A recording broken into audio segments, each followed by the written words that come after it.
ਨਮਸਕਾਰ। ਪ੍ਰੋਗਰਾਮ ਘਰ-ਬਾਰ ਦੇ ਨਾਲ ਜੁੜੇ ਸਾਰੇ ਦਰਸ਼ਕਾਂ ਦਾ ਮੈਂ ਪੂਨਮ ਵਰਮਾ ਬਹੁਤ-ਬਹੁਤ ਸਵਾਗਤ ਕਰਦੀ ਹਾਂ। ਗੱਲ ਹੈ ਘਰ-ਬਾਰ ਦੀ ਤੇ ਅਸੀਂ ਗੱਲ ਕਰਾਂਗੇ ਘਰ ਨੂੰ ਚਲਾਉਣ ਵਾਲੀ ਔਰਤ ਦੀ। ਔਰਤਾਂ ਦੇ ਨਾਲ ਘਰ ਬਣਦਾ ਹੈ, ਘਰ ਦੇ ਨਾਲ ਸਮਾਜ ਤੇ ਸਮਾਜ ਦੇ ਨਾਲ ਦੇਸ਼, ਯਾਨੀ ਔਰਤਾਂ ਤੋਂ ਬਿਨਾਂ ਵਿਕਾਸ ਕਿਤੇ ਨਹੀਂ ਹੋ ਸਕਦਾ। ਵੈਸੇ ਤਾਂ ਔਰਤਾਂ ਦੀ ਸਥਿਤੀ ਦੇ ਵਿੱਚ ਅੱਜ ਬਹੁਤ ਹਜ਼ਾਰਾਂ ਸਾਲ ਪਹਿਲੇ ਤੋਂ ਬਹੁਤ ਜਿਹੜਾ ਹੈ ਸੁਧਾਰ ਆ ਚੁੱਕਿਆ, ਪਰ ਭਾਰਤੀ ਸਮਾਜ ਦਾ ਇੱਕ ਬਹੁਤ ਵੱਡਾ ਵਰਗ ਅਜਿਹਾ ਵੀ ਹੈ ਜਿਹੜਾ ਕਿ ਆਪਣੇ ਅਧਿਕਾਰਾਂ ਦੇ ਨਾਲ ਜਾਣੂ ਨਹੀਂ ਹੈ ਚੰਗੀ ਤਰ੍ਹਾਂ ਤੇ ਜਾਂ ਫਿਰ ਜਾਗਰੂਕ ਨਹੀਂ ਹੈ। ਅੱਜ ਦੇ ਇਸ ਪ੍ਰੋਗਰਾਮ ਵਿੱਚ ਅਸੀਂ ਗੱਲਬਾਤ ਕਰਾਂਗੇ ਕਿ ਔਰਤਾਂ ਦੇ ਅਧਿਕਾਰ ਕਿਹੜੇ ਨੇ ਤੇ ਉਹ ਆਪਣੇ ਅਧਿਕਾਰਾਂ ਦੇ ਪ੍ਰਤੀ ਕਿੰਨੀਆਂ ਕੁ ਜਾਗਰੂਕ ਨੇ। ਇਸ ਵਾਸਤੇ ਅੱਜ ਸਾਡੇ ਸਟੂਡੀਓ ਦੇ ਵਿੱਚ ਨੇ ਸਿਮੀ ਚੋਪੜਾ ਪਾਸ਼ਾਨ ਜੀ, ਜਿਹੜੇ ਕਿ ਔਰਤਾਂ ਦੇ ਹੀ ਖੇਤਰ ਦੇ ਵਿੱਚ ਕੰਮ ਕਰਦੇ ਨੇ, ਵਿਮਨ ਹੈਲਪਲਾਈਨ ਚਲਾਉਂਦੇ ਨੇ, NGO ਦੇ ਡਾਇਰੈਕਟਰ ਨੇ, ਚੇਅਰਪਰਸਨ ਨੇ ਤੇ ਇਸ ਦੇ ਨਾਲ ਹੀ ਐਜੂਕੇਸ਼ਨ ਦੇ ਨਾਲ ਵੀ ਇਹ ਜੁੜੇ ਹੋਏ ਨੇ, ਸਕੂਲਸ ਤੇ ਕਾਲਜਿਸ ਦੇ ਡਾਇਰੈਕਟਰ ਨੇ। ਸਿਮੀ ਚੋਪੜਾ ਜੀ, ਤੁਹਾਡਾ ਬਹੁਤ-ਬਹੁਤ ਸਵਾਗਤ ਹੈ ਪ੍ਰੋਗਰਾਮ ਘਰ-ਬਾਰ ਦੇ ਵਿੱਚ। ਤੇ ਪਹਿਲੇ ਤਾਂ ਇਹ ਦੱਸੋ ਕਿ ਕੁਝ ਸਾਲ ਪਹਿਲੇ ਤੇ ਅੱਜ ਦੀ ਔਰਤ ਦੀ ਸਥਿਤੀ ਦੇ ਵਿੱਚ ਤੁਸੀਂ ਕੀ ਫਰਕ ਮਹਿਸੂਸ ਕਰਦੇ ਹੋ? ਦੇਖੋ, ਅਸੀਂ ਉਸ ਦੇਸ਼ ਦੇ ਵਾਸੀ ਹੈਗੇ ਹਾਂ, ਭਾਰਤ ਵਰਸ਼ ਦੇ, ਜਿਸ ਦੇ ਵਿੱਚ ਕਿ ਪ੍ਰਾਚੀਨ ਕਾਲ ਤੋਂ ਔਰਤ ਨੂੰ ਬਹੁਤ ਮਹੱਤਵ ਦਿੱਤਾ ਗਿਆ ਔਰ ਕਿਹਾ ਜਾਂਦਾ ਸੀਗਾ ਕਿ ਯਤਰ ਪੂਜਨ ਤੇ ਨਾਰੀ ਤਤਰ ਦੇਵਤਾ ਰਮਨਤੇ, ਮਤਲਬ ਕਿ ਜਿੱਥੇ ਕਿ ਨਾਰੀ ਦੀ ਪੂਜਾ ਕੀਤੀ ਜਾਂਦੀ ਹੈ, ਨਾਰੀ ਨੂੰ ਇੱਜ਼ਤ ਸਨਮਾਨ ਦਿੱਤਾ ਜਾਂਦਾ ਹੈ, ਦੇਵਤਾਵਾਂ ਦਾ ਵੀ ਵਾਸ ਉੱਥੇ ਹੀ ਹੁੰਦਾ ਹੈਗਾ ਵਾ। ਲੇਕਿਨ ਕੁਝ ਸਮਾਂ ਵਿੱਚ ਬਾਅਦ ਐਸਾ ਵੀ ਆਇਆ ਕਿ ਜਦੋਂ ਕਿ ਨਾਰੀ ਦੀ ਜਿਹੜੀ ਦਸ਼ਾ ਹੈਗੀ ਹੈ ਉਹ ਕਾਫੀ ਮੈਂ ਤਾਂ ਇਹ ਕਹਾਂਗੀ ਕਿ ਦੁਰਦਸ਼ਾ ਦੇ ਵਿੱਚ ਤਬਦੀਲ ਹੋਈ ਜੀ। ਤੇ ਉਹਦੇ ਨਾਲ ਮਹਿਲਾਵਾਂ ਨੂੰ ਜਿਹੜਾ ਕਿ ਇੱਕ ਗੁਲਾਮ ਦੇ ਤੌਰ ਦੇ ਉੱਤੇ ਟਰੀਟ ਕੀਤਾ ਜਾਣਾ ਸ਼ੁਰੂ ਕੀਤਾ ਗਿਆ। ਲੇਕਿਨ ਵਕਤ ਬਦਲਦਾ ਗਿਆ ਔਰ ਅੱਜ ਜਿਹੜੀ ਭਾਰਤ ਵਰਸ਼ ਦੀ ਸਥਿਤੀ ਹੈਗੀ ਹੈ, ਮਹਿਲਾ ਅਬਲਾ ਨਹੀਂ ਹੈ, ਸਬਲਾ ਹੈ। ਔਰ ਇਸ ਦੇ ਵਾਸਤੇ ਸਾਡੇ ਜਿਹੜਾ ਕੌਂਸਟੀਟਿਊਸ਼ਨ ਆਫ ਇੰਡੀਆ ਹੈ ਉਹਦੇ ਵਿੱਚ ਵੀ ਮਹਿਲਾਵਾਂ ਨੂੰ ਬਹੁਤ ਅੱਛੇ ਤਰ੍ਹਾਂ ਦੇ ਨਾਲ ਪੂਰੇ ਅਧਿਕਾਰ ਬਰਾਬਰ ਦਿੱਤੇ ਗਏ ਹੈਗੇ। ਜੀ, ਠੀਕ ਹੈ। ਤੇ ਮਤਲਬ ਤੁਹਾਨੂੰ ਲੱਗਦਾ ਹੈ ਕਿ ਕਾਫੀ ਫਰਕ ਤਾਂ ਹੈ, ਪਰ ਹੱਲੇ ਵੀ ਅਸੀਂ ਅਗਰ ਆਲੇ ਦੁਆਲੇ ਆਪਣੇ ਸਰਕਲ ਜਿੱਥੇ ਅਸੀਂ ਵਿਚਰਦੇ ਹਾਂ, ਬਹੁਤ ਸਾਰੀਆਂ ਪ੍ਰੋਬਲਮਸ ਕਈ ਵਾਰੀ ਅਸੀਂ ਦੇਖਦੇ ਹਾਂ ਹੱਲੇ ਵੀ ਆਉਂਦੀਆਂ। ਅਸੀਂ ਹਰ ਤਰ੍ਹਾਂ ਦੀ ਗੱਲ ਜਿਹੜੀ ਅੱਜ ਸਿਮੀ ਜੀ ਦੇ ਨਾਲ ਸਾਂਝੀ ਕਰਾਂਗੇ। ਤੇ ਪਹਿਲੇ ਅਸੀਂ ਗੱਲ ਕਰਦੇ ਹਾਂ ਕਿਉਂਕਿ ਇਹ ਐਜੂਕੇਸ਼ਨ ਦੇ ਨਾਲ ਵੀ ਜੁੜੇ ਹੋਏ ਨੇ, ਸਕੂਲ ਕਾਲਜਿਸ ਦੇ ਡਾਇਰੈਕਟਰ ਨੇ, ਤੇ ਤੁਸੀਂ ਇਹ ਦੱਸੋ ਕਿ ਵੈਸੇ ਤਾਂ ਕੁੜੀਆਂ ਅੱਜ ਬਾਹਰ ਨਿਕਲ ਰਹੀਆਂ ਨੇ ਬੜੀ ਸਿੱਖਿਆ ਲੈਣ ਵਾਸਤੇ, ਉਹਨਾਂ ਨੂੰ ਕੋਈ ਰੋਕ ਟੋਕ ਹੈ ਨਹੀਂ, ਪਰ ਹੱਲੇ ਵੀ ਮੈਂ ਸੁਣਦੀ ਹਾਂ ਕਿ ਕੁਝ ਜਗ੍ਹਾ ਤੇ ਹੱਲੇ ਵੀ ਸਮੱਸਿਆਵਾਂ ਨੇ। ਉਹ ਕਿਸ ਤਰ੍ਹਾਂ ਦੀਆਂ ਸਮੱਸਿਆਵਾਂ ਨੇ ਕੁੜੀਆਂ ਨੂੰ ਸਿੱਖਿਆ ਲੈਣ ਲਈ? ਦੇਖੋ, ਸਾਡੇ ਸੰਵਿਧਾਨ ਦੇ ਮੁਤਾਬਿਕ ਲੜਕੀਆਂ ਨੂੰ ਬਰਾਬਰ ਦਾ ਸਮਾਨਤਾ ਦਾ ਅਧਿਕਾਰ ਦਿੱਤਾ ਗਿਆ ਹੈ ਔਰ ਲੜਕੀਆਂ ਨੂੰ ਬਰਾਬਰ ਦੀ ਐਜੂਕੇਸ਼ਨ ਲੈਣ ਦਾ, ਬਰਾਬਰ ਤੇ ਸਮਾਨਤਾ ਦੇ ਨਾਲ ਕੰਮ ਕਰਨ ਦਾ ਹਰ ਤਰ੍ਹਾਂ ਦੇ ਅਧਿਕਾਰ ਪ੍ਰਾਪਤ ਹੈਗੇ ਹੈ ਜੀ। ਲੇਕਿਨ ਅਜੇ ਵੀ ਅੱਜ ਸਾਡੇ ਜਿਹੜਾ ਆਜ਼ਾਦ ਭਾਰਤ ਦੇ ਵਿੱਚ ਕੁਝ ਏਰੀਆਜ਼ ਐਸੇ ਹੈ ਜਿੱਥੇ ਕਿ ਸਿੱਖਿਆ ਦੀ ਕਮੀ ਹੋਣ ਦੇ ਕਰਕੇ ਉਹਨਾਂ ਨੂੰ ਆਪਣੇ ਅਧਿਕਾਰਾਂ ਦੇ ਪ੍ਰਤੀ ਲੜਕੀਆਂ ਜਾਗਰੂਕ ਜਿੱਥੇ ਨਹੀਂ ਹੈਗੀਆਂ, ਉੱਥੇ ਉਹਨਾਂ ਨੂੰ ਪ੍ਰੋਬਲਮਸ ਹੈ। ਲੇਕਿਨ ਮੋਸਟ ਆਫ ਦਾ ਮੈਂ ਕਹਾਂਗੀ ਕਿ ਜਗ੍ਹਾ ਐਸੀਆਂ ਹੈਗੀਆਂ ਜਿੱਥੇ ਅੱਜ ਲੜਕੀਆਂ ਪੜ੍ਹ ਲਿਖ ਕੇ ਬਰਾਬਰ ਤੇ ਉੱਤੇ ਖੜੀਆਂ ਔਰ ਉਹਨਾਂ ਨੂੰ ਆਪਣੇ ਅਧਿਕਾਰਾਂ ਦੇ ਪ੍ਰਤੀ ਵੀ ਪੂਰੀ ਤਰ੍ਹਾਂ ਜਾਗਰੂਕ ਨੇ। ਜੀ। ਕਈ ਜਗ੍ਹਾ ਤੇ ਜਿੱਥੇ ਤੁਸੀਂ ਕਿਹਾ ਕਿ ਨਹੀਂ ਜਾਗਰੂਕ ਲੜਕੀਆਂ ਸਿੱਖਿਆ ਦੇ ਪ੍ਰਤੀ, ਤੇ ਉਹਨਾਂ ਨੂੰ ਕਿਸ ਤਰ੍ਹਾਂ ਜਾਗਰੂਕ ਕੀਤਾ ਜਾਏ? ਤੁਸੀਂ ਜਿਸ ਤਰ੍ਹਾਂ ਕਿ ਸਿੱਖਿਆ ਦੇ ਨਾਲ ਇੰਨੀ ਸਾਲਾਂ ਤੋਂ ਜੁੜੇ ਹੋ, ਤੇ ਤੁਸੀਂ ਕੀ ਕਰਦੇ ਹੋ ਇਹਦੇ ਵਾਸਤੇ? ਦੇਖੋ, ਸਿੱਖਿਆ ਦੇ ਖੇਤਰ ਦੇ ਵਿੱਚ ਤਾਂ ਅਸੀਂ ਬੱਚਿਆਂ ਨੂੰ ਜਦੋਂ ਸਕੂਲ ਤੋਂ ਅਰਲੀ ਸਟੇਜ ਤੋਂ ਹੀ ਉਹਨਾਂ ਨੂੰ ਸਿੱਖਿਆ ਦਿੱਤੀ ਜਾਂਦੀ ਹੈ ਕਿ ਲੜਕੇ ਔਰ ਲੜਕੀਆਂ ਦੇ ਵਿੱਚ ਕੋਈ ਭੇਦਭਾਵ ਨਹੀਂ ਹੈ ਔਰ ਦੋਨਾਂ ਦੀ ਬਰਾਬਰ ਦੀ ਸਿਚੁਏਸ਼ਨ ਹੈਗੀ ਹੈ, ਬਰਾਬਰ ਦੀ ਪੜ੍ਹਾਈ ਲਿਖਾਈ ਹੈ। ਮੈਂ ਤਾਂ ਕਹਾਂਗੀ ਕਿ ਅੱਜ ਦੀ ਡੇਟ ਦੇ ਵਿੱਚ ਜਿਹੜੀਆਂ ਲੜਕੀਆਂ ਸਾਡੀਆਂ ਅੱਗੇ ਜਾ ਰਹੀਆਂ ਕਿਸੇ ਵੀ ਫੀਲਡ ਦੇ ਵਿੱਚ ਅਸੀਂ ਦੇਖ ਲਈਏ, ਚਾਹੇ ਉਹ ਪੜ੍ਹਾਈ ਲਿਖਾਈ ਹੈ, ਚਾਹੇ ਉਹ ਗੇਮਸ ਹੈ ਜਾਂ ਕੁਛ ਵੀ ਕੋਈ ਵੀ ਫੀਲਡ ਹੈ, ਸਾਡੀਆਂ ਲੜਕੀਆਂ ਅੱਜ ਬਹੁਤ ਅੱਗੇ ਜਾ ਰਹੀਆਂ ਹੈਗੀਆਂ। ਜੀ, ਬਿਲਕੁਲ ਤੁਹਾਡਾ ਕਹਿਣਾ ਸਹੀ ਹੈ ਕਿ ਰਿਜ਼ਲਟਸ ਵੀ ਦੇਖਦੇ ਹਾਂ, ਜਦੋਂ ਅਸੀਂ ਅਖਬਾਰਾਂ ਵੀ ਦੇਖਦੇ ਹਾਂ ਤੇ ਜਿਹੜੀਆਂ ਅਖਬਾਰਾਂ ਨੇ ਉਹ ਕੁੜੀਆਂ ਦੀ ਫੋਟੋ ਨਾਲ ਭਰੀਆਂ ਹੁੰਦੀਆਂ, ਤੇ ਸਾਨੂੰ ਬੜਾ ਫਖਰ ਮਹਿਸੂਸ ਹੁੰਦਾ ਉਸ ਵੇਲੇ ਕਿ ਆਪਣੇ ਆਪ ਤੇ ਵੀ ਬੜਾ ਮਾਣ ਹੁੰਦਾ ਕਿ ਕੁੜੀਆਂ ਜਿਹੜੀਆਂ ਨੇ ਅੱਜ ਦੇ ਖੇਤਰ ਵਿੱਚ। ਬਸ ਇੱਕ ਗੱਲ ਹੈ ਕਿ ਜਾਗਰੂਕ ਹੋਣ ਦੀ ਬਹੁਤ ਜ਼ਰੂਰਤ ਹੈ ਸਾਨੂੰ। ਜਿਸ ਟੌਪਿਕ ਤੇ ਅਸੀਂ ਅੱਜ ਗੱਲ ਵੀ ਕਰ ਰਹੇ ਹਾਂ, ਸਾਡੇ ਅਧਿਕਾਰ ਕੀ ਨੇ ਤੇ ਉਹਨਾਂ ਨੂੰ ਅਸੀਂ ਕਿਵੇਂ ਹਾਸਿਲ ਕਰਨਾ ਹੈ, ਇਹਦੇ ਲਈ ਜਾਗਰੂਕਤਾ ਹੋਣੀ ਬੜੀ ਜ਼ਰੂਰੀ ਹੈ। ਜੀ, ਸਿੱਖਿਆ ਠੀਕ ਹੈ, ਸਟਾਰਟਿੰਗ ਜਿਹੜਾ ਸਾਡਾ ਲੈਵਲ ਹੈ ਸਿੱਖਿਆ ਦਾ ਹੈ ਸਾਡਾ ਬਚਪਨ ਤੋਂ ਬਾਅਦ। ਉਸ ਤੋਂ ਬਾਅਦ ਅਧਿਕਾਰ ਜਿਹੜੇ ਨੇ ਮੈਰਿਡ ਤੇ ਅਨਮੈਰਿਡ, ਵਿਆਹੀਆਂ ਤੇ ਜਿਹੜੀਆਂ ਅਨਵਿਆਹੀਆਂ ਲੜਕੀਆਂ ਹੁੰਦੀਆਂ ਉਹਨਾਂ ਵਾਸਤੇ ਵੱਖਰੇ ਵੱਖਰੇ ਹੋਣਗੇ, ਤੇ ਅਨਮੈਰਿਡ ਕੁੜੀਆਂ ਲਈ ਕਿਸ ਤਰ੍ਹਾਂ ਦੇ ਅਧਿਕਾਰ ਨੇ, ਇਹਦੇ ਬਾਰੇ ਥੋੜਾ ਸਾਨੂੰ ਦੱਸੋ। देखो लड़कियां जड़ियां है चाहे वो मैरिड है चाहे अनमैरिड है, जी। अधिकार बराबर ते हैगे। सिर्फ फर्क उत्थे है कि जदों लड़की की शादी हो जाती है तो ਉਹਦੇ कोई डॉरी दी प्रॉब्लम्स होण या कोई डोमैसटिक वायलेंस की प्रॉब्लम होए, डोमैसटिक वायलेंस अनमैरिड लड़की नाल भी हो सकती है जी। जे अगर ਉਹਦੀ फैमिली ਦੇ ਵਿੱਚ कोई अनमैरिड लड़की नाल भी कोई डोमैसटिक वायलेंस ਹੁੰਦੀ ਹੈ ਤੇ ਉਹਨੂੰ ਵੀ ਬਰਾਬਰ ਦਾ ਅਧਿਕਾਰ ਹੈਗਾ ਕਿ ਉਹ ਆਪਣੀ ਉਹਦੀ ਜਿਹੜੀ ਗੱਲ ਅੱਗੇ ਰੱਖ ਸਕਦੀ ਹੈ ਔਰ ਕੰਪਲੇਂਟ ਦੇ ਸਕਦੀ ਹੈ ਔਰ ਉਹਦੇ ਤੇ ਪ੍ਰੋਪਰ ਕਾਰਵਾਈ ਹੁੰਦੀ ਹੈਗੀ ਹੈ। ਜੀ, ਕਿਸ ਤਰ੍ਹਾਂ ਦੀ ਕੰਪਲੇਂਟ ਜਿਹੜੀ ਤੁਸੀਂ ਕਹਿ ਰਹੇ ਹੋ ਕਿ ਡੋਮੈਸਟਿਕ ਵਾਇਲੈਂਸ ਲਈ ਹੁੰਦੀ ਹੈ ਸਾਡੀ? ਦੇਖੋ ਲੜਕੀ ਨੂੰ ਆਰਥਿਕ ਤੌਰ ਦੇ ਉੱਤੇ, ਜਜ਼ਬਾਤੀ ਤੌਰ ਦੇ ਉੱਤੇ ਜੀ। ਔਰ ਉਹਨੂੰ ਪ੍ਰਤਾੜਨਾ ਦਿੱਤੀ ਜਾਣੀ ਘਰ ਦੇ ਅੰਦਰ ਜਾਂ ਉਹਦੇ ਨਾਲ ਹੱਥ ਚੁੱਕਿਆ ਜਾਣਾ, ਤੇ ਇਹ ਸਾਰੀਆਂ ਜਿਹੜੀਆਂ ਚੀਜ਼ਾਂ ਹੈਗੀਆਂ ਡੋਮੈਸਟਿਕ ਵਾਇਲੈਂਸ ਦੇ ਅੰਦਰ ਹੀ ਆਉਂਦੀਆਂ ਹੈਗੀਆਂ। ਤੇ ਉਹਦੇ ਉੱਤੇ ਜੇ ਅਗਰ ਕੋਈ ਲੜਕੀ ਦੇ ਨਾਲ ਜ਼ਿਆਦਤੀ ਹੁੰਦੀ ਹੈ ਤੇ ਉਹ ਆਪਣੀ ਕੰਪਲੇਂਟ ਦੇ ਸਕਦੀ ਹੈ ਔਰ ਉਹਦੇ ਉੱਤੇ ਜਿਹੜੀ ਕਾਨੂੰਨੀ ਸਜ਼ਾ 3 ਸਾਲ ਦਾ ਪ੍ਰਾਵਧਾਨ ਹੈ। ਜੀ, ਜਿਸ ਤਰ੍ਹਾਂ ਕਿ ਤੁਸੀਂ ਡੋਮੈਸਟਿਕ ਵਾਇਲੈਂਸ ਦੀ ਗੱਲ ਕੀਤੀ ਕਿ ਇਹ ਕੁਆਰੀਆਂ ਕੁੜੀਆਂ ਨੂੰ ਵੀ ਪ੍ਰੋਬਲਮ ਆ ਸਕਦੀ ਹੈ, ਤੇ ਇੱਥੇ ਅਸੀਂ ਇਹ ਕਹਿ ਸਕਦੇ ਹਾਂ ਕਿ ਲੜਕੇ ਲੜਕੀਆਂ ਦਾ ਫਰਕ ਕਰਕੇ ਇਹ ਪ੍ਰੋਬਲਮ ਆ ਸਕਦੀ ਹੈ ਜਿਹੜੀ ਡੋਮੈਸਟਿਕ ਵਾਇਲੈਂਸ ਹੈ, ਜਾਂ ਫਿਰ ਕਿ ਜਿਹੜੇ ਪਿਛਲੇ ਖੇਤਰ ਨੇ, ਜਿਹੜੇ ਪਿਛਲੇ ਵਰਗ ਨੇ, ਬੈਕਵਰਡ ਏਰੀਆਜ਼ ਨੇ, ਉਹਦੇ ਤੇ ਇਹ ਪ੍ਰੋਬਲਮਸ ਆਉਂਦੀਆਂ ਨੇ ਅਨਮੈਰਿਡ ਲੜਕੀਆਂ ਨੂੰ? ਪੂਨਮ ਐਸਾ ਨਹੀਂ ਹੈ ਕਿ ਸਿਰਫ ਪਿਛੜੇ ਵਰਗ 'ਚ ਹੀ ਹੁੰਦਾ ਹੈ। ਅਸੀਂ ਬਹੁਤ ਹਾਈ ਕਲਾਸ 'ਚ ਵੀ ਕਈ ਵਾਰ ਦੇਖਦੇ ਹੈਗੇ ਆ, ਸਾਡੇ ਕੋਲ ਕੇਸਿਸ ਆਉਂਦੇ ਹੈਗੇ ਆ ਜਿਹਦੇ ਵਿੱਚ ਕਿ ਬਹੁਤ ਅੱਛੀ ਕਲਾਸ ਜਿਹੜੇ ਹੈਗੇ ਆ ਉੱਥੇ ਵੀ ਲੜਕੀਆਂ ਦੇ ਉੱਪਰ ਹੱਥ ਚੁੱਕਿਆ ਜਾਂਦਾ ਹੈਗਾ ਘਰਾਂ ਦੇ ਅੰਦਰ, ਔਰ ਉਹਨਾਂ ਨੂੰ ਗਾਲੀ ਗਲੋਚ ਕਰਨੀ ਔਰ ਮਾਰ ਪਿਟਾਈ ਕਰਨੀ, ਉਹਨਾਂ ਨੂੰ ਵੈਸੇ ਉਹਨਾਂ ਨੂੰ ਗਲਤ ਤਰੀਕੇ ਦੇ ਨਾਲ ਟਰੀਟ ਕਰਨਾ, ਇਹ ਸਾਰੇ ਜਿਹੜੇ ਹੈਗੇ ਅਪਰਾਧ ਹੈਗੇ ਆ ਔਰ ਅਪਰਾਧ ਇਹਨਾਂ ਦੇ ਉੱਤੇ ਕਾਰਵਾਈ ਵੀ ਹੈ ਜੇਕਰ ਲੜਕੀ ਆਪਣੀ ਆਵਾਜ਼ ਉਠਾਉਂਦੀ ਹੈ। ਤੇ ਅਸੀਂ ਗੱਲ ਕੀਤੀ ਕਿ ਅਨਮੈਰਿਡ ਲੜਕੀਆਂ ਨੂੰ ਵੀ ਇਹ ਸਮੱਸਿਆਵਾਂ ਆਉਂਦੀਆਂ, ਤੇ ਜ਼ਿਆਦਾ ਜਿਹੜੀ ਸਮੱਸਿਆ ਡੋਮੈਸਟਿਕ ਵਾਇਲੈਂਸ ਦੀ ਹੈ ਉਹ ਵਿਆਹ ਤੋਂ ਬਾਅਦ ਤਾਂ ਬਹੁਤ ਹੀ ਸੁਣਨ ਨੂੰ ਆਉਂਦੀ ਹੈ। ਕਈ ਵਾਰੀ ਕਈ ਜਗ੍ਹਾ ਤੇ ਡਾਊਰੀ ਕੇਸਿਸ ਹੁੰਦੇ ਆ, ਕਈ ਜਗ੍ਹਾ ਤੇ ਭਰੂਣ ਨੂੰ ਲੈ ਕੇ, ਜਿਸ ਤਰ੍ਹਾਂ ਕਿ ਅਗਰ ਪ੍ਰੈਗਨੈਂਟ ਲੇਡੀ ਹੈ ਨਾ, ਕੋਈ ਕੁੜੀਆਂ ਮੁੰਡਿਆਂ ਦਾ ਕਈ ਚਾਹਵਾਨ ਹੁੰਦੇ ਆ ਜਿੱਦਾਂ ਮੁੰਡਿਆਂ ਦੇ, ਤੇ ਇਸ ਨੂੰ ਲੈ ਕੇ ਡੋਮੈਸਟਿਕ ਵਾਇਲੈਂਸ ਹੈ। ਤੇ ਇਸ ਦੇ ਬਾਰੇ ਤੁਸੀਂ ਸਾਨੂੰ ਥੋੜਾ ਡਿਟੇਲ ਵਿੱਚ ਦੱਸੋ ਕਿ ਜਿਹੜੀਆਂ ਮੈਰਿਡ ਲੇਡੀਜ਼ ਨੂੰ ਜ਼ਿਆਦਾ ਡੋਮੈਸਟਿਕ ਵਾਇਲੈਂਸ ਦੀ ਪ੍ਰੋਬਲਮ ਆਉਂਦੀ ਹੈ, ਉੱਥੇ ਕੀ ਕਰਨਾ ਚਾਹੀਦਾ ਲੇਡੀਜ਼ ਨੂੰ? ਦੇਖੋ ਲੜਕੀਆਂ ਨੂੰ ਆਪਣੇ ਅਧਿਕਾਰਾਂ ਦੇ ਪ੍ਰਤੀ ਜਾਗਰੂਕ ਹੋਣਾ ਚਾਹੀਦਾ ਹੈ। ਉਹਦੇ ਵਾਸਤੇ ਸਭ ਤੋਂ ਵੱਡੀ ਮੈਂ ਸਮਝਦੀ ਹਾਂ ਜ਼ਿੰਮੇਵਾਰੀ ਜਿਹੜੀ ਹੈਗੀ ਹੈ ਉਹ ਸਰਕਾਰਾਂ ਦੀ ਔਰ ਸਾਡੇ ਸਮਾਜ ਦੀ ਹੈ। ਜੀ। ਸਮਾਜ ਦੇ ਵਿੱਚ ਕੰਮ ਕਰਨ ਵਾਲੇ ਸਮਾਜ ਸੇਵੀ ਲੋਕ, ਸਾਡੀਆਂ NGOs ਔਰ ਹੋਰ, ਉਹਨਾਂ ਨੂੰ ਲੜਕੀਆਂ ਨੂੰ ਜਾਗਰੂਕ ਕਰਨਾ ਚਾਹੀਦਾ ਹੈਗਾ ਕਿ ਉਹਨਾਂ ਦੇ ਅਧਿਕਾਰ ਕੀ ਹੈ। ਜਿੱਥੇ ਮੈਂ ਅਧਿਕਾਰਾਂ ਦੀ ਗੱਲ ਕਰਾਂਗੀ ਉੱਥੇ ਮੈਂ ਨਾਲ ਹੀ ਲੜਕੀਆਂ ਦੇ ਜਿਹੜੇ ਕਰਤੱਵ ਆ ਉਹਨਾਂ ਦੀ ਵੀ ਗੱਲ ਕਰਦੀ ਹੈਗੀ ਹਾਂ ਹਮੇਸ਼ਾ, ਕਿ ਜੇ ਅਗਰ ਅਸੀਂ ਇਹ ਚਾਹੁੰਦੇ ਹੈਗੇ ਹਾਂ ਕਿ ਸਾਡੇ ਅਧਿਕਾਰ ਸਾਨੂੰ ਬਰਾਬਰ ਤੇ ਮਿਲਣੇ ਚਾਹੀਦੇ ਆ ਤੇ ਲੜਕੀਆਂ ਨੂੰ ਆਪਣੇ ਕਰਤੱਵਿਆਂ ਦਾ ਵੀ ਪਾਲਣ ਕਰਨਾ ਚਾਹੀਦਾ ਹੈਗਾ। ਕਈ ਜਗ੍ਹਾ ਤੇ ਸਾਨੂੰ ਦੇਖਣ ਨੂੰ ਇਹ ਵੀ ਮਿਲਦਾ ਹੈਗਾ ਕਿ ਅੱਜ ਜੋ ਕਾਨੂੰਨ ਲੜਕੀਆਂ ਦੇ ਬਹੁਤ ਹੱਕ ਦੇ ਵਿੱਚ ਹੈਗੇ ਆ, ਉੱਥੇ ਉਸ ਕਾਨੂੰਨ ਦਾ ਮਿਸਯੂਜ਼ ਵੀ ਹੋ ਜਾਂਦਾ ਕਈ ਵਾਰ। ਸੋ ਇਹ ਚੀਜ਼ ਦਾ ਲੜਕੀਆਂ ਨੂੰ ਖਾਸ ਤੌਰ ਤੇ ਆਪਣੀ ਪਹਿਚਾਨ ਬਣਾਉਣ ਵਾਸਤੇ, ਆਪਣੀ ਗਰਿਮਾ ਨੂੰ ਮੇਨਟੇਨ ਕਰਨ ਵਾਸਤੇ ਜ਼ਰੂਰੀ ਹੈ ਕਿ ਦੋਨਾਂ ਚੀਜ਼ਾਂ ਨੂੰ, ਅਧਿਕਾਰਾਂ ਨੂੰ ਔਰ ਕਰਤੱਵਿਆਂ ਨੂੰ ਬੈਲੈਂਸ ਕਰਕੇ ਚੱਲਣ। ਜੀ, ਬਹੁਤ ਅੱਛੀ ਗੱਲ ਸਿਮੀ ਜੀ ਨੇ ਦੱਸੀ ਕਿ ਰਾਈਟਸ ਤਾਂ ਸਾਨੂੰ ਮਿਲੇ ਹੈ ਔਰਤਾਂ ਨੂੰ, ਤੇ ਕਰਤੱਵ, ਸਾਡੀਆਂ ਡਿਊਟੀਜ਼ ਕੀ ਨੇ, ਇਹ ਸਾਨੂੰ ਜ਼ਰੂਰ ਪਤਾ ਹੋਣੀਆਂ ਚਾਹੀਦੀਆਂ, ਕਿਉਂਕਿ ਬੈਲੈਂਸ ਬਣਨਾ ਬਹੁਤ ਜ਼ਰੂਰੀ ਹੁੰਦਾ ਹੈ। ਤੇ ਹਾਲੇ ਵੀ ਸਿਮੀ ਜੀ ਕਈ ਜਗ੍ਹਾ ਤੇ, ਮੈਂ ਵੀ ਇੱਕ ਵਰਕਿੰਗ ਲੇਡੀ ਹਾਂ, ਕਈ ਜਗ੍ਹਾ ਤੇ ਇਹ ਕਲੀਗਸ ਦੇ ਨਾਲ ਵੀ ਗੱਲ ਹੁੰਦੀ ਹੈ, ਤੇ ਜਦੋਂ ਅਧਿਕਾਰਾਂ ਦੀ ਗੱਲ ਆਉਂਦੀ ਹੈ ਤੇ ਮੈਂ ਛੋਟੀ ਜੀ ਜਿੱਦਾਂ ਕਲੀਗਸ ਦੇ ਨਾਲ ਗੱਲ ਹੋ ਰਹੀ ਸੀ ਤਾਂ ਉਹ ਕਹਿੰਦੇ ਕਿ ਹਾਲੇ ਵੀ ਘਰਾਂ ਦੇ ਵਿੱਚ ਸਬਜ਼ੀ ਕੀ ਬਣਾਉਣੀ ਹੈ ਇਹ ਤਾਂ ਸਾਨੂੰ ਘਰਦਿਆਂ ਕੋਲੋਂ ਪੁੱਛਣਾ ਪੈਂਦਾ ਹੈ, ਤੇ ਅਸੀਂ ਅਧਿਕਾਰਾਂ ਦੇ ਪ੍ਰਤੀ ਕੀ ਜਾਗਰੂਕ ਹੋਈਏ। ਯਾਨੀ ਕਿ ਹਾਲੇ ਵੀ ਜਿਹੜਾ ਹੈ ਕਿਤੇ ਨਾ ਕਿਤੇ ਪੜ੍ਹ ਲਿਖ ਕੇ ਵੀ, ਚਾਹੇ ਅਸੀਂ ਜਿੰਨਾ ਵੀ ਬਾਹਰ ਨਿਕਲ ਗਏ ਹਾਂ, ਕਈ ਤਰ੍ਹਾਂ ਦੀਆਂ ਸਮੱਸਿਆਵਾਂ ਨੇ, ਤੇ ਉਹੀ ਹੈ ਕਿ ਗੱਲ ਹੈ ਕਿ ਸਾਨੂੰ ਅੱਗੇ ਕਿਵੇਂ ਆਉਣਾ ਹੈ, ਅਸੀਂ ਸਾਹਮਣਾ ਕਿਵੇਂ ਕਰਨਾ ਹੈ ਚੀਜ਼ਾਂ ਦਾ। ਤੇ ਕਈ ਜਗ੍ਹਾ ਤੇ ਹੱਲੇ ਵੀ ਇਹੀ ਸਮਝਿਆ ਜਾਂਦਾ ਕਿ ਔਰਤਾਂ ਤੇ ਸਿਰਫ ਘਰ ਦਾ ਹੀ ਕੰਮ ਕਰਨ ਨੂੰ ਬਣੀਆਂ ਗਈਆਂ ਨੇ, ਤੇ ਬਾਹਰ ਜਾਣ ਨੂੰ ਕਈ ਮਤਲਬ ਅੱਛਾ ਨਹੀਂ ਸਮਝਦੇ, ਤੇ ਪਰ ਫਿਰ ਵੀ ਲੜਕੀਆਂ ਅੱਜ ਨਿਕਲ ਕੇ ਬਾਹਰ ਕੰਮ ਕਰਦੀਆਂ ਨੇ। ਤੇ ਜਿੱਦਾਂ ਕਿ ਸੋਸ਼ਲ ਮੀਡੀਆ ਦਾ ਬੜਾ ਜ਼ਮਾਨਾ ਹੈ ਅੱਜ ਕੱਲ੍ਹ, ਹੈ ਨਾ, ਸੋਸ਼ਲ ਮੀਡੀਆ ਤੇ ਬੜਾ ਕੁਝ, ਵਰਕਿੰਗ ਵੀ ਅੱਜ ਕੱਲ੍ਹ ਸਾਰੀ ਆਨਲਾਈਨ ਹੈ, ਤੇ ਸੋਸ਼ਲ ਮੀਡੀਆ ਤੇ ਬਹੁਤ ਕੁਝ ਚੱਲਦਾ ਹੈ, ਤੇ ਉੱਥੇ ਵੀ ਸੁਣਨ ਚ ਆਉਂਦਾ ਕਿ ਕੁੜੀਆਂ ਦੇ ਨਾਲ ਕਈ ਤਰ੍ਹਾਂ ਦੀਆਂ ਅਜਿਹੀਆਂ ਗਲਤ ਗੱਲਾਂ ਹੁੰਦੀਆਂ ਨੇ।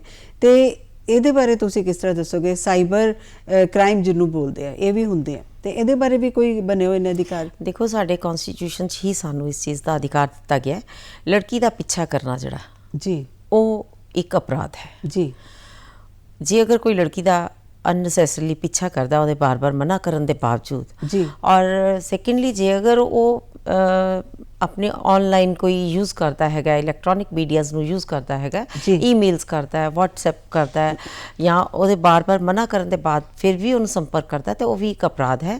ਔਰ 354D ਦੀ ਜਿਹੜੀ ਕਾਰਵਾਈ ਹੈਗੀ ਹੈ ਉਹ ਹੁੰਦੀ ਹੈ। ਔਰ ਉਹਦੇ ਉੱਪਰ ਇਹ ਲੜਕੀਆਂ ਨੂੰ ਪਤਾ ਹੋਣਾ ਚਾਹੀਦਾ ਕਿ ਜੇ ਅਗਰ ਕੋਈ ਵੀ ਉਹਨਾਂ ਦਾ ਪਿੱਛਾ ਕਰਦਾ ਹੈ ਜਾਂ ਉਹਨਾਂ ਨੂੰ ਬਾਰ-ਬਾਰ ਉਹਨਾਂ ਦੇ ਮਨਾ ਕਰਨ ਦੇ ਬਾਵਜੂਦ ਸੰਪਰਕ ਕਰਨ ਦੀ ਕੋਸ਼ਿਸ਼ ਕਰਦਾ ਹੈ, ਜੀ। ਔਰ ਜਾਂ ਫਿਰ ਕੋਈ ਮੈਸੇजेस ਉਹਨੂੰ ਗਲਤ ਤਰੀਕੇ ਦੇ ਕਰਦਾ ਹੈ, ਤੇ ਉਹਨਾਂ ਨੂੰ ਪਤਾ ਹੋਣਾ ਚਾਹੀਦਾ ਕਿ ਉਹਨਾਂ ਦਾ ਅਧਿਕਾਰ ਹੈ, ਉਹਨਾਂ ਨੂੰ ਕਨਸਟੀਟਿਊਸ਼ਨ ਤੋਂ ਮਿਲਿਆ ਹੋਇਆ, ਉਹਦੇ ਤੇ ਕੰਪਲੇਂਟ ਕਰ ਸਕਦੀਆਂ ਔਰ ਉਹਦੇ ਤੇ ਪ੍ਰੋਪਰ ਕਾਰਵਾਈ ਹੁੰਦੀ ਹੈਗੀ ਹੈ।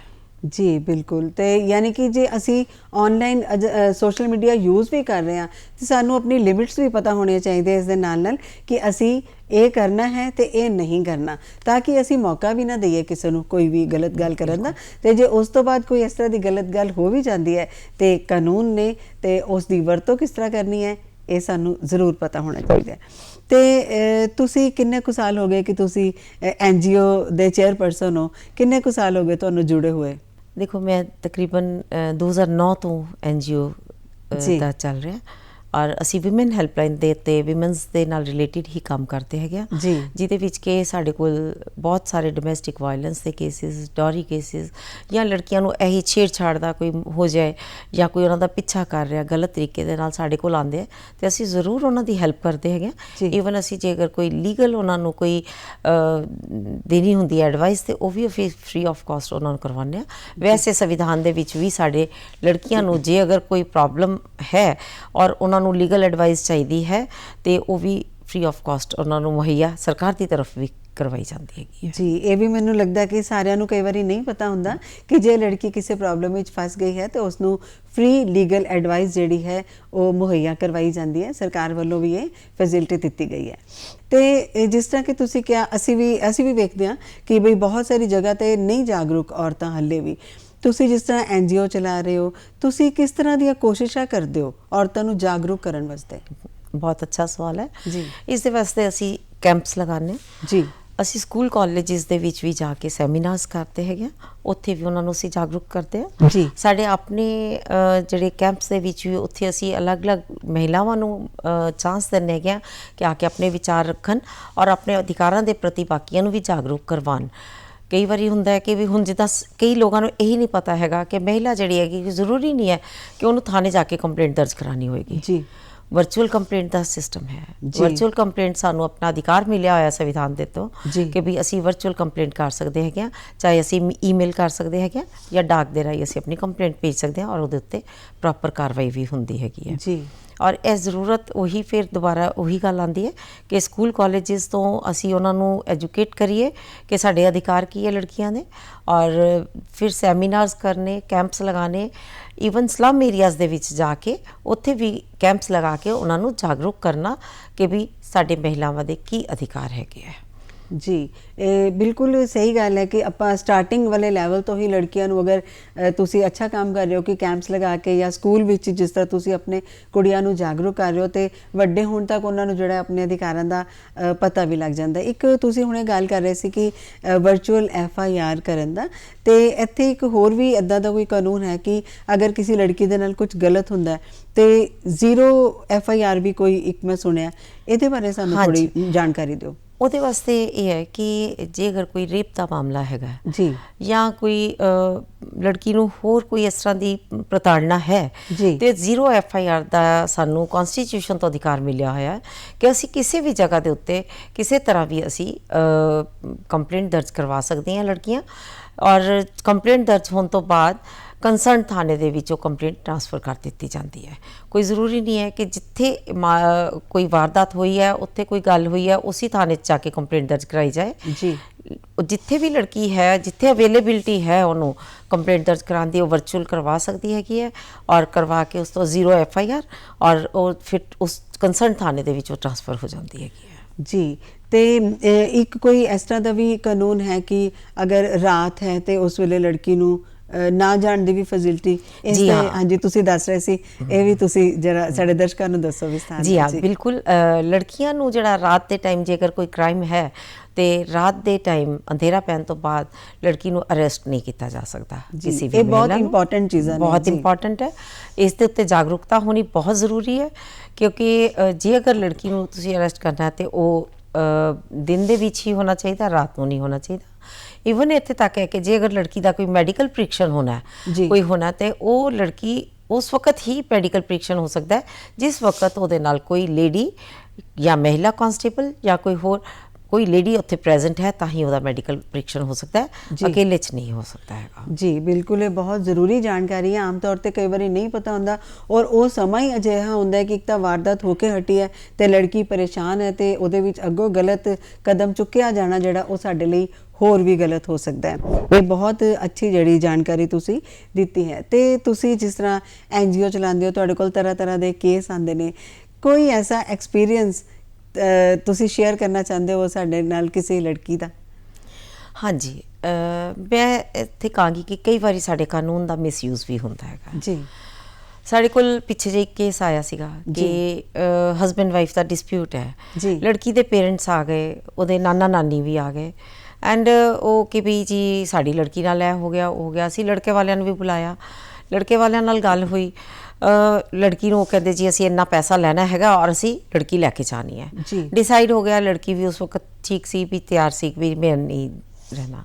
ਉਹਦੇ ਉੱਤੇ ਇਤਨਾ ਕੁ ਦਬਾਅ ਸੀਗਾ ਕਿ ਵੀ ਪੈਸਾ ਲੈ ਕੇ ਡਾਈਵੋਰਸ ਲੈਣਾ ਹੈਗਾ। ਲੜਕੀ ਚਲੀ ਗਈ, ਸੈਟਲਮੈਂਟ ਹੋਈ, ਚਲੀ ਗਈ। ਲੇਕਿਨ ਰਾਤ ਨੂੰ 9 ਵਜੇ ਸਾਡੇ NGO ਆਫਿਸ ਦੇ ਵਿੱਚ ਦੁਬਾਰਾ ਲੜਕੀ ਅਕੇਲੀ ਆ ਗਈ, ਕਹਿਣ ਲੱਗੀ ਕਿ ਜੀ ਮੈਨੂੰ ਜ਼ਬਰਦਸਤੀ ਪੈਸਾ ਲੈਣ ਵਾਸਤੇ ਮਜਬੂਰ ਕੀਤਾ ਜਾ ਰਿਹਾ ਮੇਰੇ ਪੇਰੈਂਟਸ ਵੱਲੋਂ ਔਰ ਉਹ ਕਹਿ ਰਹੇ ਹੈਗੇ ਕਿ ਤੂੰ ਡਾਈਵੋਰਸ ਲੈ, ਤੇਰਾ ਅਸੀਂ ਦੁਬਾਰਾ ਵਿਆਹ ਕਰ ਦਾਂਗੇ ਔਰ ਪੈਸਾ ਸਾਡੇ ਕੰਮ ਆ ਜਾਏਗਾ। ਸੋ ਇਸ ਤਰ੍ਹਾਂ ਦੇ ਕਈ ਵਾਰ ਕੇਸਿਸ ਦੇਖਣ 'ਚ ਆਉਂਦੇ ਹੈਗੇ ਆ। ਅਸੀਂ ਉਸੇ ਵਕਤ ਲੜਕੀ ਦੇ ਪੇਰੈਂਟਸ ਨੂੰ ਬੁਲਾਇਆ, ਉਹਦੇ ਇਨਲॉज ਨੂੰ ਬੁਲਾਇਆ ਐਂਡ ਲਿਖਵਾ ਕੇ ਅਸੀਂ ਲੜਕੀ ਇਨਲॉज ਦੇ ਘਰ ਭੇਜ ਦਿੱਤੀ। ਅੱਜ 2 ਸਾਲ ਹੋ ਚੁੱਕੇ ਇਸ ਗੱਲ ਨੂੰ। ਲੜਕੀ ਆਪਣੇ ਇਨਲॉज ਦੇ ਘਰ ਦੇ ਵਿੱਚ ਬਹੁਤ ਅੱਛੀ ਸੈਟਲਡ ਹੈਗੀ ਹੈ। ਸੋ ਇਹ ਬੜੀ ਮੰਦਭਾਗੀ ਗੱਲ ਹੈਗੀ ਹੈ ਕਿ ਜਿਹੜਾ ਅੱਜ ਕੱਲ੍ਹ ਪੈਸੇ ਦੀ ਚਾਹ ਦੇ ਵਿੱਚ ਲੜਕੀਆਂ ਦੇ ਡਾਈਵੋਰਸ ਕਰਵਾਏ ਜਾ ਰਹੇ ਹੈਗੇ ਆ, ਇਸ ਦੇ ਤੋਂ ਵੀ ਲੋਕਾਂ ਨੂੰ ਪਰਹੇਜ਼ ਕਰਨਾ ਚਾਹੀਦਾ ਹੈ ਔਰ ਲੜਕੀ ਦੀ ਲਾਈਫ ਜਿਹੜੀ ਹੈਗੀ ਆ ਉਹਨੂੰ ਸਿਕਿਉਰ ਕਰਨਾ ਚਾਹੀਦਾ ਹੈਗਾ। ਜੀ ਬਿਲਕੁਲ, ਇਹ ਜਿਹੜਾ ਐਕਸਪੀਰੀਅੰਸ ਤੁਸੀਂ ਸ਼ੇਅਰ ਕੀਤਾ ਹੈ ਬਹੁਤ ਵਧੀਆ ਜਾਣਕਾਰੀ ਹੈ ਇੱਕ ਤਰ੍ਹਾਂ ਦੀ, ਕਿਉਂਕਿ ਕਈ ਜਗ੍ਹਾ ਤੇ ਅਸੀਂ ਵੀ ਸੁਣਿਆ ਹੈ ਕਿ ਸਿਰਫ ਵਿਆਹ ਹੀ ਐਸੇ ਲਈ ਕੀਤਾ ਜਾਂਦਾ ਲੜਕੀ ਦਾ ਕਿ ਰਿਚ ਫੈਮਿਲੀ ਹੈ, ਵਿਆਹ ਕਰ ਲਿਆ ਤੇ ਉਸ ਤੋਂ ਬਾਅਦ ਇਹ ਸੁਣਨ 'ਚ ਆ ਗਿਆ ਜੀ ਬਣੀ ਨਹੀਂ ਤੇ ਪੈਸੇ ਲੈ ਕੇ ਜਿਹੜਾ ਹੈ ਉਹ ਮਾਮਲਾ ਜਲਦੀ ਹੀ ਤਲਾਕ ਤੱਕ ਪਹੁੰਚ ਜਾਂਦਾ ਹੈ। ਤੇ ਉਹੀ ਹੈ ਕਿ ਮਿਸਯੂਜ਼ ਕਰਨਾ ਵੀ ਜਿਹੜਾ ਉਹ ਇੱਕ ਅਪਰਾਧ ਹੈ, ਲੜਕੀਆਂ ਨੂੰ ਵੀ ਮਿਸਯੂਜ਼ ਨਹੀਂ ਕਰਨ ਦੇਣਾ ਚਾਹੀਦਾ। ਤੇ ਲੜਕੀਆਂ ਜਿਸ ਤਰ੍ਹਾਂ ਕਿ ਬਾਹਰ ਕੰਮ ਕਰਦੀਆਂ ਨੇ, ਸੈਲਰੀ ਵਿੱਚ ਤੁਹਾਨੂੰ ਲੱਗਦਾ ਹੈ ਕਿ ਕਿਤੇ ਨਾ ਕਿਤੇ ਫਰਕ ਹੁੰਦਾ ਹੈ ਲੜਕੇ ਲੜਕੀਆਂ ਦੀ? ਇਸ ਤਰ੍ਹਾਂ ਦਾ ਵੀ ਕੁਝ ਤੁਸੀਂ ਸਾਨੂੰ ਜਾਣਕਾਰੀ ਦੇ ਸਕਦੇ ਹੋ? ਦੇਖੋ, ਜੋ ਸਾਡੀ ਨੌਲੇਜ ਹੈ ਉਹ ਪ੍ਰੈਕਟੀਕਲੀ ਤਾਂ ਬਹੁਤ ਜਗ੍ਹਾ ਤੇ ਫਰਕ ਰੱਖਿਆ ਵੀ ਜਾਂਦਾ ਹੈ, ਲੇਕਿਨ ਸਾਡੇ ਕਨਸਟੀਟਿਊਸ਼ਨ ਨੇ ਸਾਨੂੰ ਸਮਾਨਤਾ ਦਾ ਅਧਿਕਾਰ ਦਿੱਤਾ ਹੈ ਔਰ ਬਰਾਬਰ ਦੀ ਸੈਲਰੀ ਦਾ ਪ੍ਰਾਵਧਾਨ ਹੈ। ਲੜਕੀਆਂ ਨੂੰ ਇਸ ਵਾਸਤੇ ਜਾਗਰੂਕ ਹੋਣ ਦੀ ਬਹੁਤ ਜ਼ਰੂਰਤ ਹੈ ਕਿ ਜੇ ਅਗਰ 9 ਵਜੇ ਤੋਂ 5 ਵਜੇ ਤੱਕ ਇੱਕ ਲੜਕਾ ਕੰਮ ਕਰ ਰਿਹਾ ਹੈ ਔਰ 9 ਤੋਂ 5 ਹੀ ਇੱਕ ਲੜਕੀ ਕੰਮ ਕਰ ਰਹੀ ਹੈ ਕਿਸੇ ਆਫਿਸ ਦੇ ਵਿੱਚ, ਤੇ ਉਹਨਾਂ ਦੀ ਸੈਲਰੀ ਬਰਾਬਰ ਹੋਣੀ ਚਾਹੀਦੀ ਹੈ। ਉਹਦੇ ਵਿੱਚ ਕੋਈ ਡਿਫਰੈਂਸ ਨਹੀਂ ਹੁੰਦਾ ਹੈਗਾ। ਜੀ, ਮਤਲਬ ਹਰ ਤਰ੍ਹਾਂ ਦੀ ਚੀਜ਼ ਜਿਹੜੀ ਹੈ ਉਸ ਦੀ ਜਾਣਕਾਰੀ ਹੋਣਾ ਸਾਨੂੰ ਬਹੁਤ ਹੀ ਜ਼ਰੂਰੀ ਹੈ। ਤੇ ਇਸ ਤੋਂ ਇਲਾਵਾ ਆਮ ਇਹ ਤਾਂ ਹੋ ਗਿਆ ਕਿ ਅਸੀਂ ਹਰ ਲੈਵਲ ਤੇ ਗੱਲ ਕੀਤੀ, ਇੱਕ ਸਿੰਪਲ ਲੈਵਲ ਤੇ ਵੀ ਲੜਕੀ ਕਿਸ ਤਰ੍ਹਾਂ ਸੁਰੱਖਿਅਤ ਰਹਿ ਸਕਦੀ ਹੈ ਤੇ ਉਹ ਮਤਲਬ ਜਾਗਰੂਕ ਕਿਵੇਂ ਰਵੇ, ਇਸ ਬਾਰੇ ਵੀ ਸਾਨੂੰ ਤੁਸੀਂ ਦੱਸੋ। ਜਿੱਦਾਂ ਆਮ ਲੜਕੀਆਂ ਨੇ ਸੜਕ ਤੇ ਜਾ ਰਹੀ ਹੈ, ਉਹਨੂੰ ਦਿੱਕਤ ਆ ਰਹੀ ਹੈ ਤੇ ਉਹ ਉਸੇ ਵੇਲੇ ਕੀ ਕਰ ਸਕਦੀ ਹੈ? ਦੇਖੋ, ਮੈਂ ਤੁਹਾਨੂੰ ਪਹਿਲੇ ਦੱਸਿਆ ਕਿ ਲੜਕੀ ਦਾ ਜੇਕਰ ਕੋਈ ਪਿੱਛਾ ਕਰਦਾ ਹੈ ਜੀ ਤੇ ਉਹ ਵੀ ਇੱਕ ਕ੍ਰਾਈਮ ਹੈ। ਜੀ, ਉਹ ਬॉयਜ਼ ਨੂੰ ਵੀ ਪਤਾ ਹੋਣਾ ਚਾਹੀਦਾ ਹੈ, ਕਿਸੇ ਹੋਰ ਨੂੰ ਵੀ ਜਿਹੜਾ ਵੀ ਲੜਕੀ ਦਾ ਪਿੱਛਾ ਕਰਦਾ ਉਹਨੂੰ ਪਤਾ ਹੋਣਾ ਚਾਹੀਦਾ ਹੈ ਕਿ ਇੱਕ ਕ੍ਰਾਈਮ ਹੈ ਔਰ 354D ਸਾਡੀ ਜਿਹੜੀ ਧਾਰਾ ਹੈਗੀ IPC ਦੀ, ਉਹਦੇ ਤਹਿਤ ਕਾਰਵਾਈ ਹੁੰਦੀ ਹੈਗੀ ਹੈ। ਸੋ ਇਸ ਚੀਜ਼ ਦੇ ਉੱਤੇ ਬਹੁਤ ਸਖਤੀ ਹੈ। ਸਾਨੂੰ ਕਨਸਟੀਟਿਊਸ਼ਨ ਤੋਂ ਅਧਿਕਾਰ ਮਿਲਿਆ ਕਿ ਅਸੀਂ ਆਪਣੀ ਜਿਹੜੀ ਸੁਤੰਤਰਤਾ ਨਾਲ ਜਿਹੜੀਆਂ ਲੜਕੀਆਂ ਵਿਚਰ ਸਕਦੀਆਂ ਸਮਾਜ ਦੇ ਵਿੱਚ, ਉਹਦੇ ਵਿੱਚ ਉਹਨਾਂ ਦਾ ਪਿੱਛਾ ਕਰਨਾ ਜਾਂ ਗਲਤ ਬੈਡ ਵਰਡਸ ਉਹਨਾਂ ਵਾਸਤੇ ਯੂਜ਼ ਕਰਨਾ ਜਾਂ ਉਹਨਾਂ ਦੇ ਸਰੀਰਕ ਅੰਗਾਂ ਦੇ ਪ੍ਰਤੀ ਕੋਈ ਬੈਡ ਵਰਡਸ ਯੂਜ਼ ਕਰਕੇ ਕੋਈ ਗਾਲੀ ਗਲੋਚ ਕਰਨਾ, ਇਹ ਸਾਰੇ ਇੱਕ ਕ੍ਰਾਈਮ ਹੀ ਮੰਨੇ ਜਾਂਦੇ ਆ ਔਰ ਇਹਨਾਂ ਦੇ ਉੱਤੇ ਕਾਰਵਾਈ ਵੀ ਹੁੰਦੀ ਹੈਗੀ। ਜੀ, ਪਰਿਵਾਰ ਦੇ ਵਿੱਚ ਲੜਕੀ ਜਦੋਂ ਪੈਦਾ ਹੁੰਦੀ ਹੈ ਨਾ, ਉਹਦੀ ਪਰਵਰਿਸ਼ ਤੇ ਇੱਕ ਪਰਿਵਾਰ ਦੇ ਵਿੱਚੋਂ ਹੀ ਹੁੰਦੀ ਹੈ, ਸਕੂਲ ਦੇ ਵਿੱਚ ਟੀਚਰਸ ਦੇ ਹੱਥ ਵਿੱਚ ਹੁੰਦੀ ਹੈ। ਤੇ ਤੁਹਾਨੂੰ ਲੱਗਦਾ ਹੈ ਕਿ ਇੱਕ ਪਰਿਵਾਰ ਦੇ ਲੈਵਲ ਤੇ ਹੀ, ਬਚਪਨ ਦੇ ਲੈਵਲ ਤੇ ਹੀ ਪਰਿਵਾਰ ਵੀ ਬੜਾ ਜ਼ਿੰਮੇਵਾਰ ਹੈ ਕਿ ਲੜਕੀਆਂ ਨੂੰ ਜਾਗਰੂਕ ਕਰਨ ਲਈ? ਬਿਲਕੁਲ, ਸਭ ਤੋਂ ਪਹਿਲੀ ਜ਼ਿੰਮੇਵਾਰੀ ਤਾਂ ਪਰਿਵਾਰ ਦੀ ਹੈ। ਜੀ, सब तो पहली मैं कहूँगी, सब तो पहली जिम्मेवारी माँ दी है जी। माँ अपने बच्चे जे अगर बेटा है और बेटी है दोनों जो एक बराबर समान दृष्टि ਦੇ ਨਾਲ देखती है। सब तो पहले खाना देना है तो खाना देने ਦੇ ਵਿੱਚ ਵੀ ਕੋਈ डिफरेंस नहीं होना चाहिए। जी। ਬੱਚਿਆਂ ਨੂੰ जिस तरह की प्लेट लड़के दी है उस तरह लड़की दी लगा होनी के चाहिए। दी जाए, जिस तरह बॉयज़ नू डाइट दी जाए उस तरह लड़की नू भी डाइट दी जाए। और जे अगर पढ़ाई असी करवानी हैगी है तो बराबर के स्कूल्स दे विच बराबर अच्छी तरह बिठा के लड़कियां नू पढ़ाया जाए।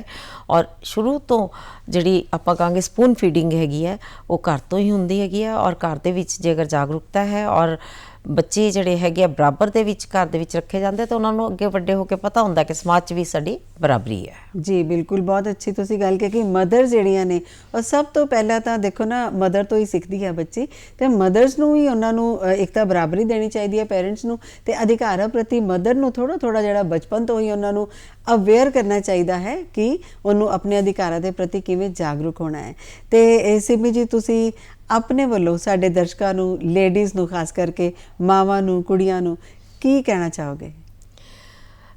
पूनम मैं हमेशा ही लड़कियां कहनी है कि अपने अधिकारों के प्रति ज़रूर जागरूक रहो, पढ़ाई लिखाई करो, ज़रूर पढ़ लिख के बराबर के उत्ते पुरुषों के कंधे दे नाल कंधा मिला के काम करो, लेकिन इस दे नाल ही अपने कर्तव्य का भी पालन करो। और सब तो ज़रूरी जिहड़ी चीज़ है अपनी मर्यादा दे विच ज़रूर रहो। जे अगर असी अपनी मर्यादा दे विच रह के लड़कियां अपने कर्तव्य का पालन करते हुए समाज दे विच विचरदियां ते वो कोई ऐसी नहीं हैगी कि उन्होंने अधिकार प्राप्त ना होण। उन्होंने अपने अधिकारों के प्रति जागरूक होना चाहिए है और उस दे नाल नाल पैरल अपने कर्तव्य पालन करने चाहिए मर्यादा दे विच रहिंदे होए। हमेशा मेरा यही संदेश हुंदा है लड़कियां दे वास्ते। जी बहुत अच्छा संदेश है तो इसनू पालन करना हुण साडे जिहड़े दर्शक वेख रहे ने उन्हां दा काम है कि इसनू पालन किवें करना है। तो कई जगह ते सिमी जी चाइल्ड मैरिज भी मैं सुनिया है कि हो जाती है ना जल्दी, हले भी वैसे तो जमाना बदल गया पर हले भी किते ना किते वो भी एक कारण है मेरे ख्याल कि अवेयर नहीं होंदे वो लोग, है ना। देखो वक्त बहुत बदल गया है सीगा कोई टाइम उस वक्त दे विच कुछ समा ऐसा आया सी जो बाल विवाह किते जांदे सीगे। ਉਹਦਾ भी रीज़न ये सी कि लड़की वड्डी होने तो पहला ही विआह दिओ अपने घर दे विच चली जाए और सेफ हो जाए जी। लेकिन अज बहुत ज़माना बदल गया और लड़कियां जागरूक है, पेरेंट्स जागरूक हैगे है, लड़कियां नूं पढ़ाया लिखाया जाता है, बराबर के अधिकार साडे संविधान ने दिते है। सो बाल विवाह की जिहड़ी प्रथा है वो ख़त्म हो चुकी हुई है। लेकिन जे अगर कोई चोरी छिपे करता है तो वो भी एक अपराध है जी। जे अगर ਉਹਦਾ ਕੰਪਲੇਂਟ ਹੁੰਦੀ ਹੈ कि बाल विवाह किया जा रहा है तो उसनूं रोकिया भी जा सकता है और ਉਹਦੇ ਤੇ ਕੰਪਲੇਂਟ भी ਹੁੰਦੀ ਹੈਗੀ। जी तो ये सन काफ़ी सारिया गल्लां कि सिमी जी नाल असीं जिहड़ियां कीतियां अधिकार की ने उन्हां नूं मेन गल है कि अधिकारां दे लई जागरूक होना कुड़ियां दा जिहड़ा बड़ा ज़रूरी है। तो एक सिमी जी ने बड़ा अच्छा मैसेज दिता है बैलेंस बना के रखन दा कि राइट्स ते ड्यूटीज साडे अधिकार की ने ते साडे कर्तव्य की ने वो हर एक कुड़ी नूं पता होना चाहिए। देखो कुदरत भी जिहड़ी है हर वेले एक बैलेंस बना के चलदी है। साडे फुल बूटे तुसीं देख लो उन्हां दा अधिकार है कि असीं उन्हां नूं पानी देईए, असीं उन्हां नूं पानी दिंदे आ ते वो अपनी ड्यूटी भी पूरी करदे ने, बदले दे विच सानूं बड़े सोहणे फुੱਲ ते फल दिंदे ने।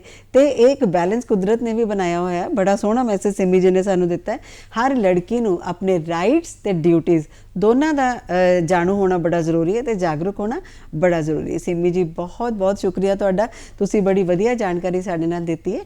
तो इस फिर मिलांगे अगले प्रोग्राम दे विच, टाइम जिहड़ा है अगों इजाजत नहीं दिंदा। तुहाडा बहुत बहुत धन्नवाद ते दर्शकां कोलों भी लैने इजाजत। धन्नवाद।